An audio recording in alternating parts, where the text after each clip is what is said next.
Yan na si Pastor Nilo.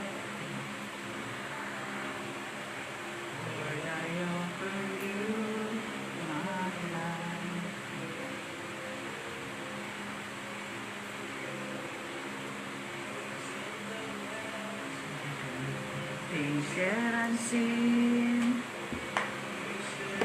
dreams that are yet to come true. I-add ko na si Pastor. Mamaya. Pastor, mamaya ko po kayo i-add. Magandang gabi po, Pastor. Magandang gabi po, mga kabarangay. Welcome po sa ating sama-samang pananalangin ngayong gabi. At welcome ko din po ang lahat po ng mga kasama natin na hindi po taga-barangay Santa Cruz. Welcome po mga minamahal naming ka-prayer works. Magandang gabi po sa ating President ng RIC, Noemi Neri, sa atin pong masipag na konsehala at Committee ng Health, Konsehala Bede Leon. Good evening din po, Ma'am Charito Estabilio, sa kapatid po ng ating sekretaryo na nasa Denmark, Celia Nagum. Sa butihing may bahay po ng masipag nating konsihal, Nati Reyes. Gayon din po, magandang gabi po, Ate Nati De Leon. Thank you for joining us tonight po. Gayon din po, isang mapagpalang gabi po, Pastora Shari. Magandang gabi sa mga taga Purok 3 sa looban, especially po kay Judy Ongonyon. Magandang gabi din po Ate Carmelita Damaso Bartido. Good evening po. Gayon din po kay Ma'am Weng Santi. Magandang gabi po.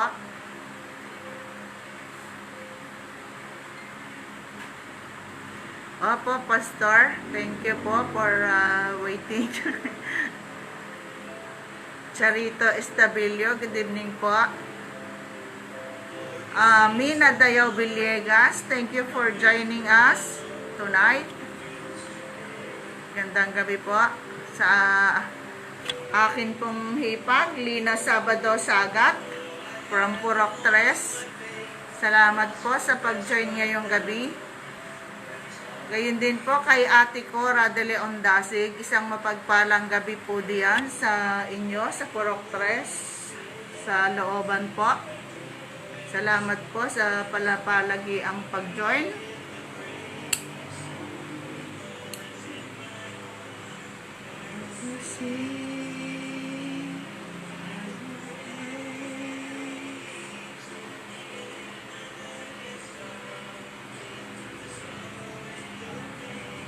Good evening po, Ate Bing Resiles Malang from Barangay Pantok. God bless po sa inyo dyan, sa mga taga Pantok. Thank you po sa palagi ang pag-join sa ating sama-samang pananalangin dito po sa Barangay Santa Cruz, sa Prayer Works. Good evening po sa aking kumaring maganda, Rason Binatero. Kay Ate Ami Agwasa ba si Ate Ami? Kay Ate Ami Agwasa, good evening po. Gayon din po sa ating kaibigan John Payomo Sobrevilla. Salamat po sa pag-join po ngayong gabi. Welcome po again, Maripeca Batik Pascual. Salamat pong muli sa inyong pag-join ngayong gabi sa prayer works ng ating barangay. Gayon din po kay Bless Regalado. Salamat po sa pag-join ngayong gabi.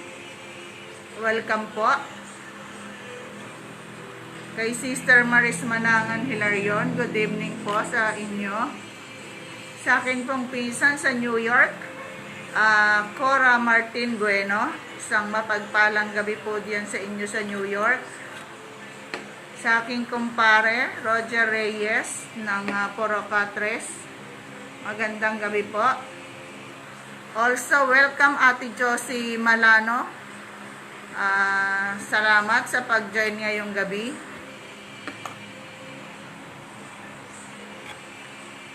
Gayon din po kay Dayan Tsuchiyama ng bansang Japan. Isang mapagpalang gabi po sa inyo diyan sa Japan.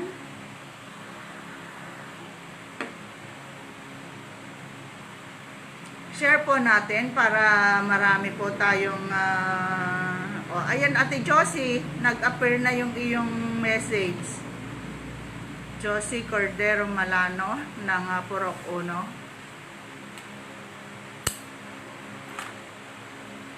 Share po natin para marami po tayong makarinig ng mga mensahe at mga salita ng ating Panginoon. Rona J. Dalaga ng Pampanga. Magandang gabi anak.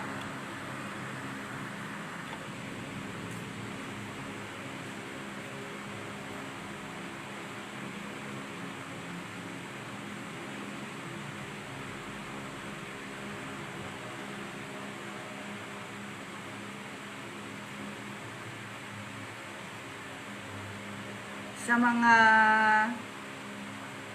Benigno Reyes, magandang gabi po.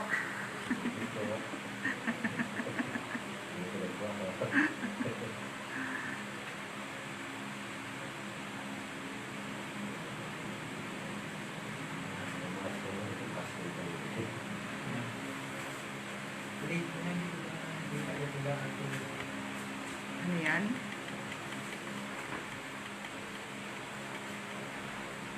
Thank you po, Ma'am Nati, sa pag-share. Magandang gabi sa aking nasni, Jesus Dasig Reyes ng Purok 3.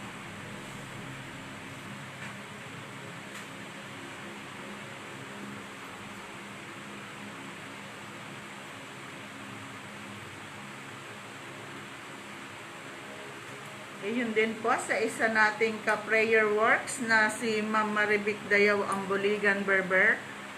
Isang magandang gabi po diyan sa Concepcion. Concepcion?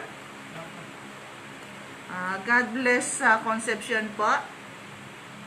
Gayon din po sa may bahay ng nag-lead po kagabi, Ma'am Mirasol Rivera Paxson. Magandang gabi po.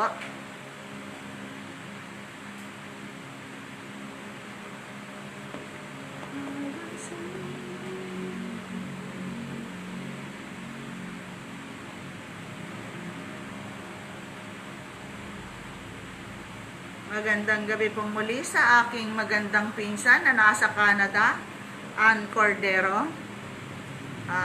Isang mapagpalang gabi po diyan, ay good morning pala diyan sa Canada. Gayon din po sa masipag nating konsihala at komite ng Clean and Green, Luz Biminda Bartido. Isang mapagpalang gabi po sa inyo. Gayon din po sa ating maaasahan na laging mag-lead kahit puras. Isang mapagpalang gabi po, Ate Dali Paxson.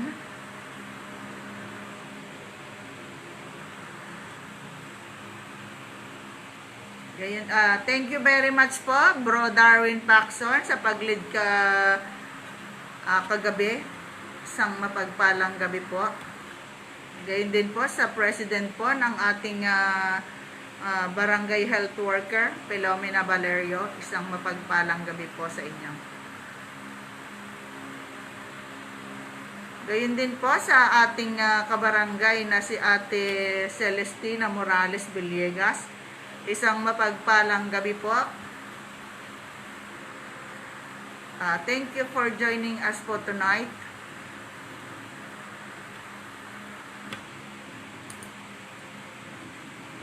I-add ko na si ano meron pa. 2031. Ha? Oo, hinahanap ko lang si Pastor. Ayan.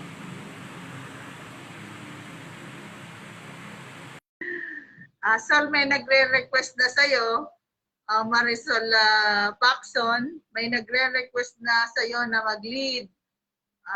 Be ready, maybe next month. Ang lahat po ay welcome po na mag-lead dito sa ating samang pananalapi. Sapagkat ang lahat po na willing mag-share. Magandang gabi po. Ay welcome po dito sa ating sama-samang pananalangin. Isang mapagpalang gabi po, Romeo Diaz Villasoto. Okay po, pwede na po tayong mag-start. Isang mapagpalang gabi po sa ating lahat. Marahil po ay nakikita niyo na po kung sino po ang ating maglilid po sa ating ngayong gabi. Subalit nais ko po na i-introduce pa rin po siya ng ating duty na konsehal na committee po ng Peace and Order, sapagkat kaya po tayo naririto ay para po magkaroon po tayo ng pagkakaisa maging po sa mga kasama natin na nanunungkulan. Ang magpapakilala po sa ating pastor na maglilid po ngayong gabi ay walang iba po kundi po si Konsehal Benigno, hindi po Aquino, Benigno Reyes. Magandang gabi po.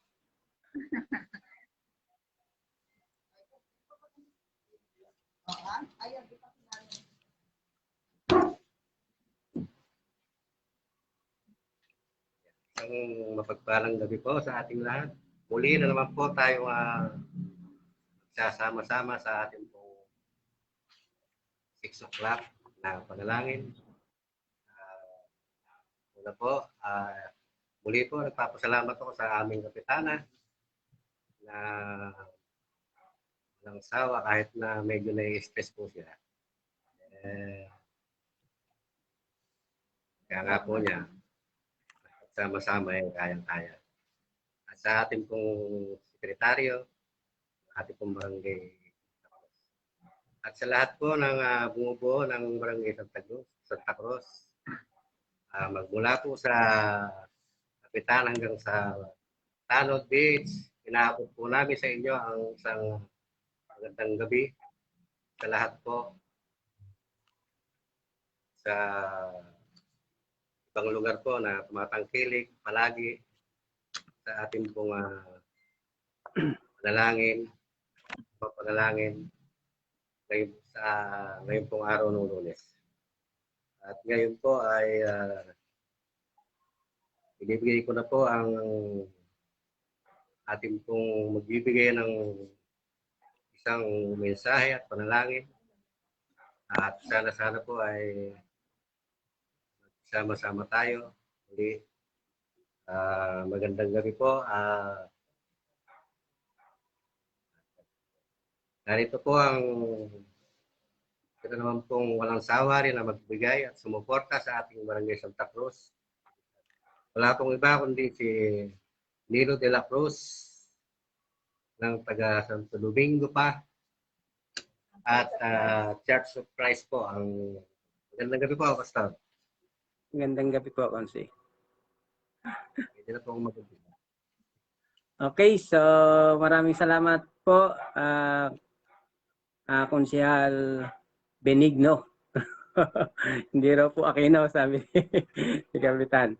So, purihin pong muli ang gabing ito sa pagsasama-sama natin sa isang napakahalagang pagkakataon.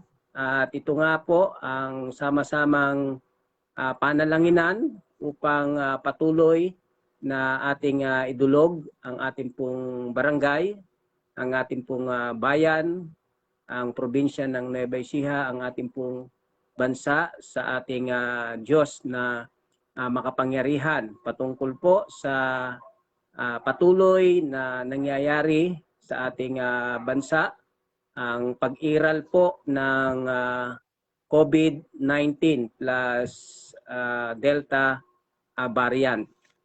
At patuloy po na ako ay nagpapasalamat sa mga bumubuo ng programang ito, Prayer It Works, isang napakahalagang programa na hindi nabigyan ng pansin ng maraming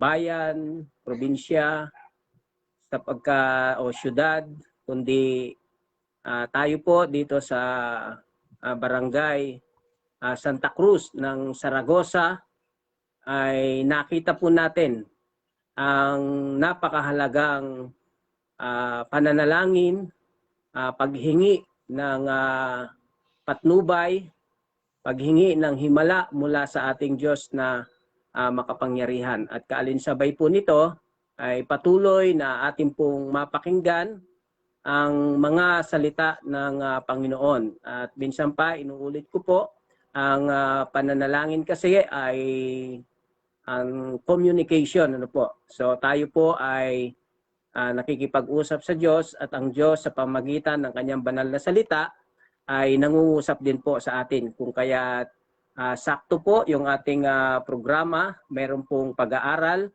pakikinig ng salita ng Panginoon at tuloy pananalangin. So sa gabi pong ito, ang ating pong teksto na mapapakinggan patungkol po sa napakahalagang pananalangin at ito mismo ay halimbawa ng ating Panginoong Hesukristo. Dito po sa aklat ng Mateo. Mateo, ang kabanata po ay 26, ang talataan po ay 36 hanggang 46. So sa lahat po ng mga nasa tahanan, saan man po kayo naroroon, ay samahan po ninyo ako sa pagbasa ng banal na kasulatan. Inuulit ko po, Mateo 26, 36 hanggang 46. Matthew chapter 26, 36 to 46. Nais po nating basahin at ganito po ang sinasabi. Isinama ni Jesus ang kanyang mga alagad sa isang lugar na tinatawag na Getsemani. Sinabi niya sa kanila dito, mauna kayo't mananalangin ako sa dako roon. Ngunit isinama niya sina Pedro at ang 2 anak ni Zebedeo. Nagsimulang mabagabag at maghirap ang kanyang kalooban.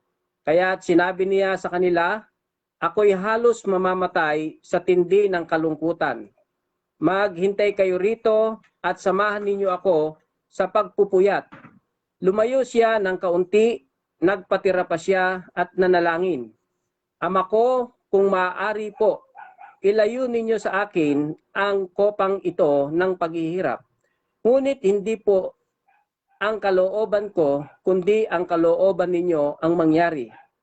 Nagbalik siya at dinatnan niyang natutulog ang 3 alagad.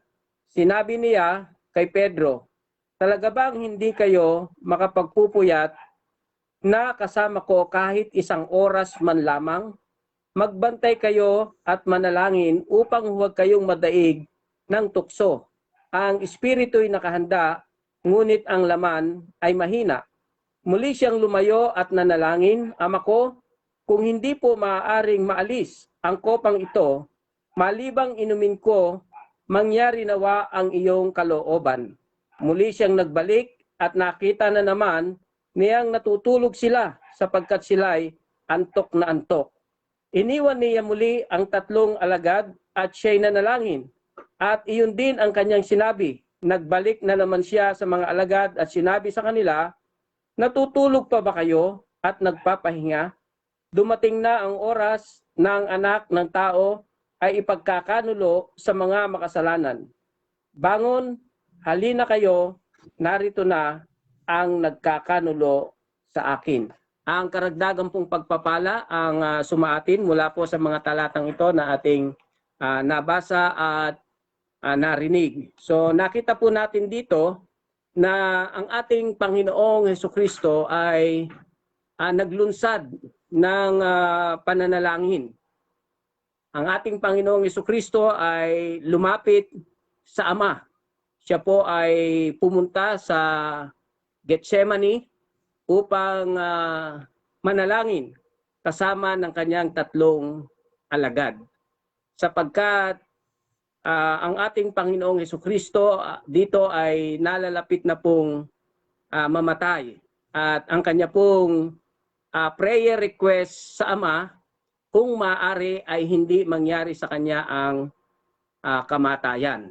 Kaya gayon na lamang ang pananalangin ng ating Panginoong Hesukristo. At napakaganda po ng halimbawang iniiwan dito ng ating Panginoong Hesukristo patungkol po sa pananalangin. Ngunit meron po tayong ilang sandaling papansinin dito po sa pagkakataon na ang ating Panginoong Hesukristo ay nagdurusa, nalulungkot dahil doon sa kanyang sa mangyayari sa kanya. At ito nga'y walang iba kundi ang kamatayan. Na di sinsanay kasama niya ang 3 alagad upang siya ay upang sila ay makaisa, upang sila ay sumuporta sa pananalangin sa ating Panginoong Hesus. Ngunit ang nakakalungkot, 3 beses niyang naabutan itong kanyang mga alagad na hindi nakikiisang manalangin sa ating Panginoong Hesus. Kundi bagkos inaabutan niya lagi itong tulog at antok na antok. At sinabi dito ng ating Panginoong Hesus, hindi man lamang ba ninyo ako masasamahang manalangin kahit 1 oras man lamang? Siguro napakaganda rin po itong panawagan sa atin sa buong barangay ng Santa Cruz. 1 oras lamang naman po ang ating programa para sama-sama magkaisa po tayo na manalangin, idulog sa Diyos ang ating pong kahilingan na matapos na ang COVID-19. Matapos na ang virus na umiiral sa ating barangay, sa ating bayan, sa ating probinsya, sa ating bansa, sa buong mundo. Upang kung magkagayon ay bumalik na ang isang napakagandang sitwasyon sa ating pong mga buhay. Makabalik na ang dapat bumalik sa mga pag-aaral, sa pagtatrabaho, sa mga paghahanap buhay, sa napakaraming naapektuhan sa ating pong bayan, sa ating pong probinsya, sa ating bansa.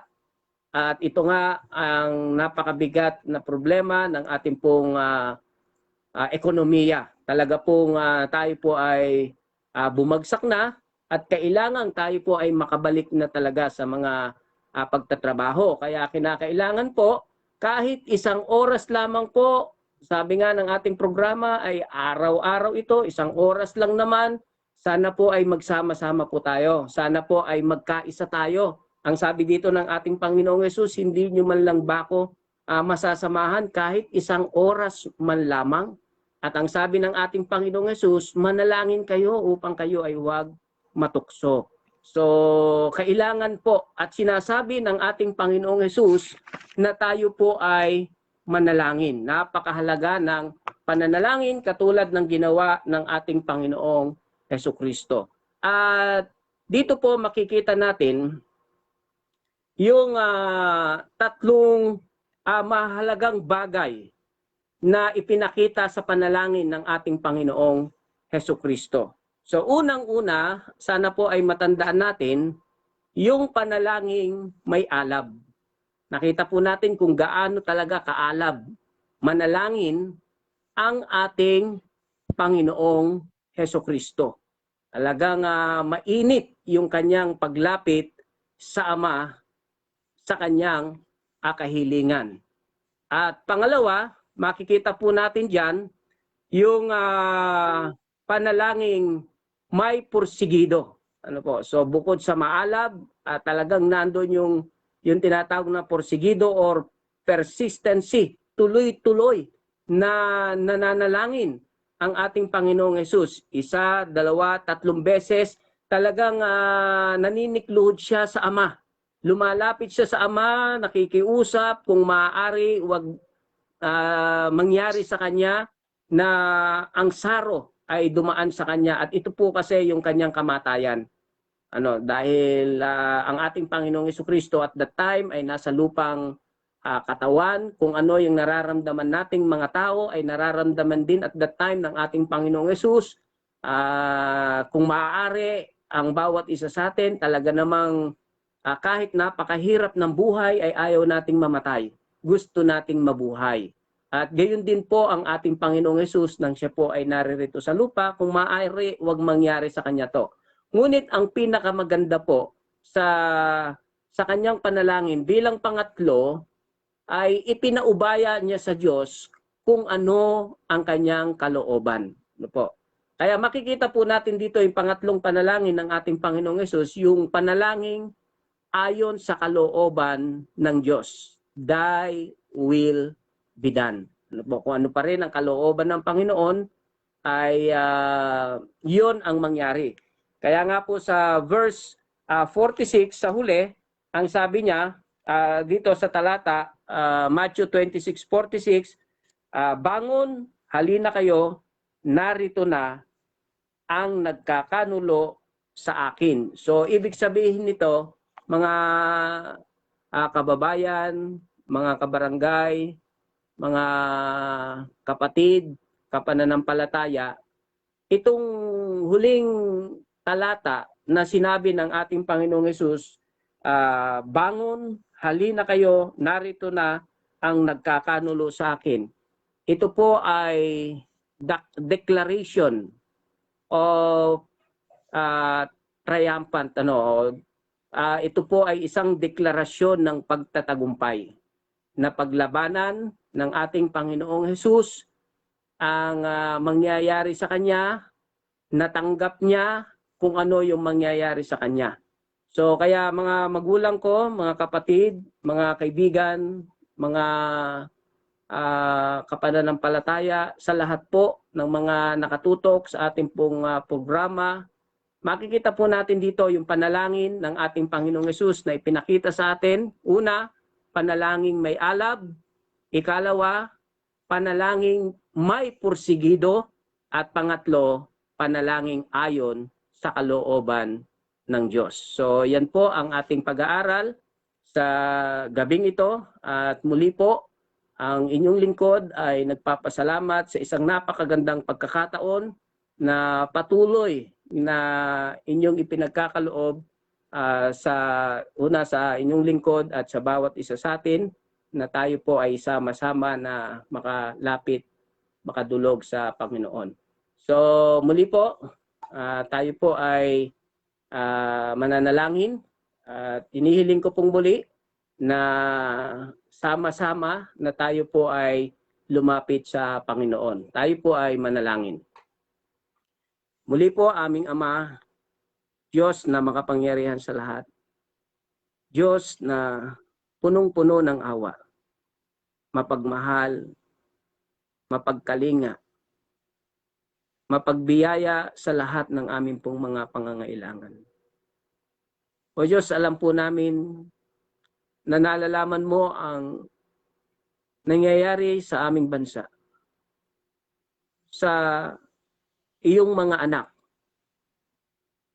Kung kaya sa mga sandali pong ito, muli kami po ay patuloy at patuloy na lumalapit sa iyong banal na luklukan upang ang iyong awa ang siyang patuloy na hingin at ipagkaloob sa amin.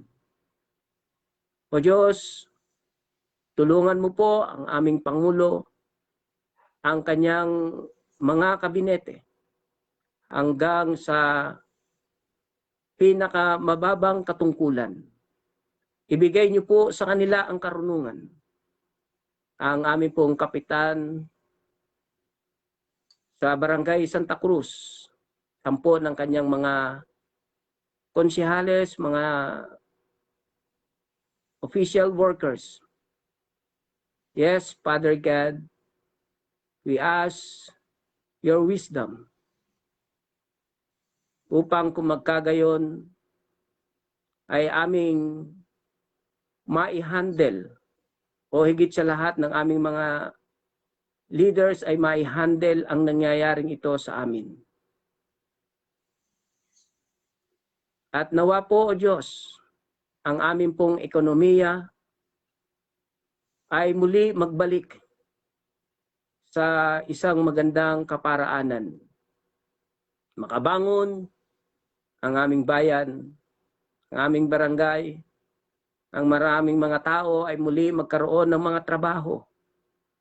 Kumita upang ang bawat pamilya namin ay mayroong makain at ikabuhay. Gayun din po, higit sa lahat sa mga sandali pong ito, O Diyos, ang karamdamang umiiral sa lahat po ng mga mahal namin sa buhay, sa Barangay Santa Cruz, sa mga may karamdaman. O Diyos, amin po silang itinataas. Ikaw ang aming dakilang doktor. Kayo ang aming dakilang manggagamot. Naniniwala po kami, O Diyos, na lahat ng may mga karamdaman, muli mong ibabalik ang kanilang kagalingan, ang dating sigla at lakas ng kanila pong mga pangangatawan. At ito po, O Diyos, ay aming inaasahan. Mula po din sa aming kapitan, sa mga konsihales, sekretary, treasurer, kayo po ang siya, O Diyos, patuloy na magligtas sa kanila, bigyan ng kalusugan ng pangangatawan, ilayo sa mga pagkakasakit. Dahil napakahalaga, O Diyos, ng kanilang tungkuling ginagampanan. Hindi po ganun kasimple ang kanilang mga ginagawa, ang maglingkod sa mamamayan. Kaya, O Diyos, dalangin po ng inyong lingkod. Sila po inyong gabayan, patnubayan, at pagpalain sa kanilang mga buhay. Maraming pong salamat, O Diyos, sa gabing ito. Sa pangalan po ni Jesus, ito ang aming dalangin. Amen. Magandang gabi po, Kap. Magandang gabi po sa lahat. Magandang gabi po, Pastor, at maraming salamat po sa pag-share po ninyo ng mga salita po ng ating Panginoon. Thank you very much po, Pastor. Pagpalain at ingatan po kayo ng... Okay po. Thank you po. Salamat din po ng maraming. God bless us all po. God bless po. Muli po, isang mapagpalang gabi po sa lahat po ng aking mga kabarangay at muli po, taus-puso po tayong nagpapasalamat sa balagian pong pagtanggap po ni Pastor Nilo ng Church of Christ sa ating pong imbitasyon na tayo po ay ipag-lead sa sama-samang pananalangin ng ating barangay na tinatawag po nating prayer works. Maraming salamat po muli, Pastor. At magandang gabi po sa ating mga kasama, kay Ate Esper Dasig, kay Ate Cristina de Guzman, Marita Nagum, gayon din po kay paring Roger Galigues ng Barangay Concepcion, kay Ma'am Josephine Mamaklay, kay Susie Rus. Maraming salamat po for joining us every night. Gayon din po kay Ma'am Aileen Ablao Cordero, kay Ma'am Melinda Legaspi, Ate Tessa Pata, kay Ma'am Bel Dasig, kay Jane Damaso, kay Micaela, kay sa ating pong BNS, Tinebelia Soto, Myra Damaso, at kay Rosemary Villamar. Maraming salamat po sa mensahe po ng ating Pastor Nilo sa Mateo 26, 36 to 46. Maraming salamat po sa magandang mensaheng ito. Muli, akin pong pinababatid sa aking mga kabarangay ang taos-puso po namin pasasalamat sa pakikiisa po ninyo. At paglalaan ng 1 oras po, minsan pa nga po wala pang 1 oras, ay yan po ay napakalaking bagay para po sa ating lahat na nananalig at nananampalataya sa ating Panginoon. Muli po, magandang gabi po, Ma'am Maribek Dayaw Amoligan Berber. Pagpalain at ingatan po kayo ng ating Panginoon. Salamat po muli sa inyong lahat, sa lalo tigit po sa aking mga kabarangay na tuwi na pong nag-aabang at nasasabik sa mga salita ng ating Panginoon. At gayon din naman po sa iba pong mga barangay na tunay po na nariyan para makijoin po sa bawat araw. Amin pong dinadalangin din na kayo po ay ingatan at pagpalain ng ating Panginoon. Sapagkat ang inyo pong pakikisa ay patunay po na kumikilos ang ating Panginoon sa ating mga buhay.